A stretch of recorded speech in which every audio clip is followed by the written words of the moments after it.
Dr. Murthy, one of the most neglected areas in obesity prevention has been physical activity, and one of your earliest products as Surgeon General was a call to action on walking.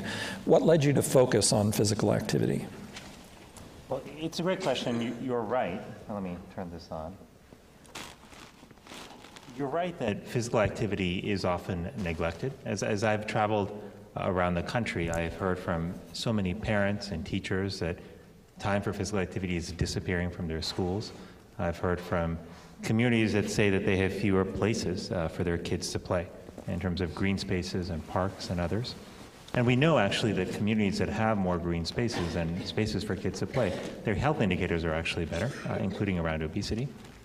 So part of the reason that we did this report on the call to action on walking was because we wanted people to understand that while we live in a world that often believes that complex problems can only be met with complex, expensive solutions, every now and then there are some simple elements that can be part of the solution that are accessible for people to take, and walking happens to be one of them.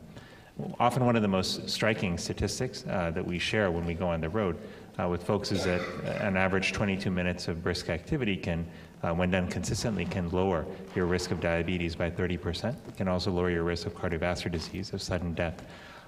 And people are, I guarantee you that if I created taken once daily medication that lowered your risk of diabetes by 30%, I would probably do quite well.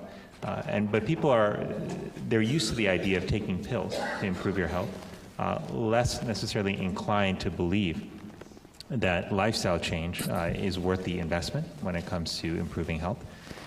But in addition to getting people to walk more, we wanted to draw attention to something else, which is an important inequity that exists around the fact that many communities just don't have the ability to walk, something that many of us may take for granted. The ability to step outside our door and take a walk after dinner is often not that easy. And I, come at this as someone who practiced medicine for years up in Boston, used to tell patients, well, why don't you try taking a walk after dinner, as a way of getting more physical activity in.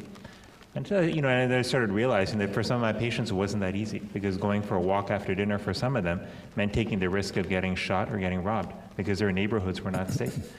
So it was not such a simple proposition. So we wanted to draw attention to the structural factors that impact walking. And to that end, we've been working with city planners, with local elected officials and others to help them understand that making communities walkable is actually a very powerful public health intervention. And that was the purpose of this call to action. If I may, I actually just want to add one other thing on a question that you posted, Dr. Copeland, about what lessons we can learn from other epidemics. And let me just say what a privilege it is to be here with such incredible leaders like Dr. Copeland and Dr. Satcher. Dr. Satcher has been a mentor for me during my tenure as Surgeon General, and it's really just such a pleasure to be here with you. And I think also about smoking. And when sometimes we think about when we're facing long game challenges like obesity, like what does it take to keep people engaged in the game? Because we've come to a point, thanks to Dr. Copeland's and Dr. Satcher's work and the work of others, where people now recognize, by and large, that obesity is a challenge in our country. That doesn't mean they necessarily know what to do about it, but they recognize it's a challenge. But we also encounter fatigue, where some people, oh gosh, tell me about obesity again. Yeah, we know it's a problem, like stop trying to take my Cheetos away. We get these sort of serial responses.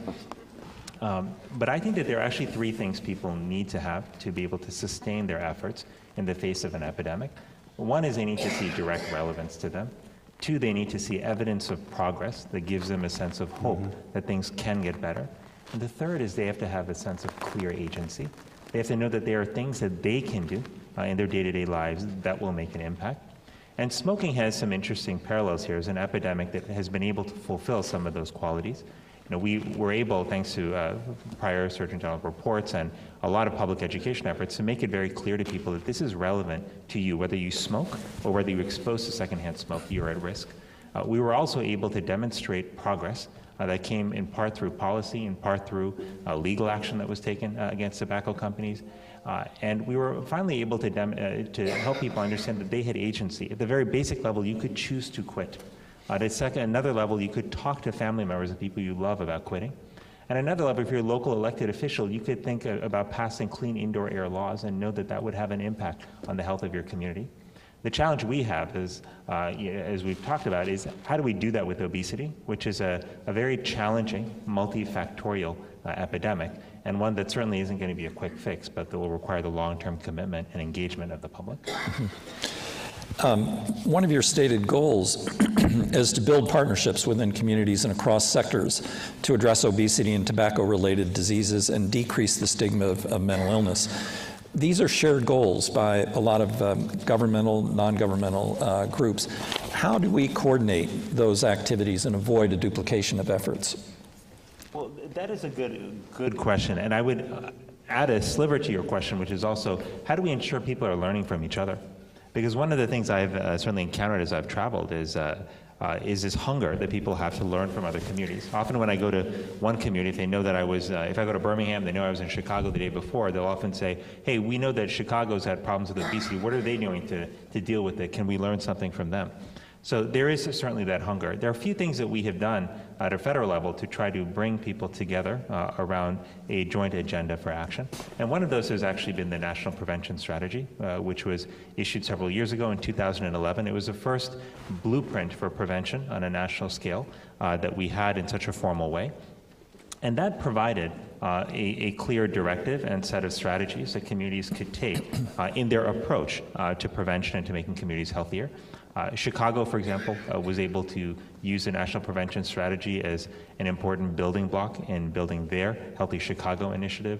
The University of New Hampshire, for example, used the National Prevention Strategy to build a campus-wide initiative around prevention.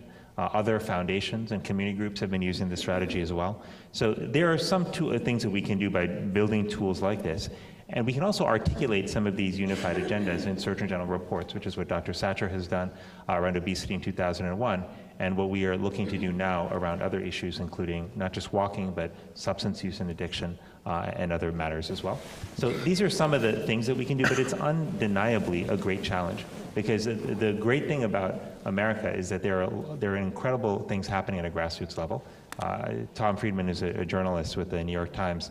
I was with him at a panel recently, and he said to the audience, he said, if you want to be optimistic about America, stand on your head, because it looks a lot better from the bottom up than from the top down. And I've seen the truth in that over the last year and a half as Surgeon General, because there is tremendous innovation happening in communities. But the real challenge we have is how do we connect those communities so they can learn from each other? How do we provide stable, often braided sources of funding so their work can be collaborative across sectors and sustained? And how do we enable them to see progress so that there's a source of hope and so they know that their efforts are making a difference?